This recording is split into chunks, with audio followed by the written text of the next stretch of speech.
2022 is a year that's seared into the memories of the people of Wennington, the village on the outskirts of London that's come to define the devastating impact of our warmer climate. In total, 19 homes were destroyed by the wildfires in July. Visit the village today and not much has changed. Well, this was the outside main wall of my house which existed.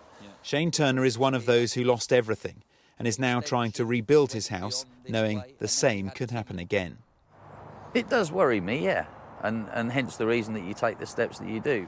We're looking at reducing the amount of shrubbery which we had around the garden and trying to reduce the amount of timber fencing that there was, because that's what it tracked up, literally, to get from the bottom of the garden to the top of the garden in the first place.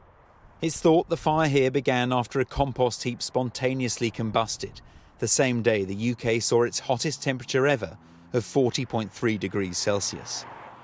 This chart shows how the annual average temperature has risen since records began, breaching 10 degrees for the first time last year.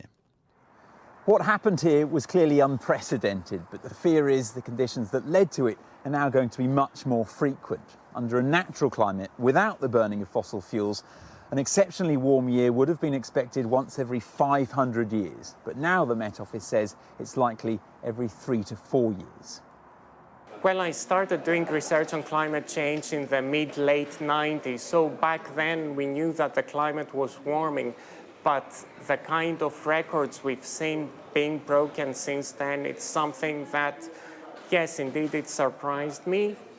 Back then, we didn't expect to see summer temperatures above 40 degrees in the UK. Former firefighter Steve Dudney used to be station commander in Wennington. He says a sea change is now needed in how fire services are trained and equipped if they're to cope with our changing climate. All of the reasons that caused the fires last year are going to come back again this year and in subsequent years, and I think people just need to be awake to it and aware that this isn't going to go away anytime soon. So change needs to come fast? Change needs to come fast, probably quicker than it can be physically managed. A stark warning in a climate that's now full of them. Ivor Bennett, Sky News in Wennington, Greater London.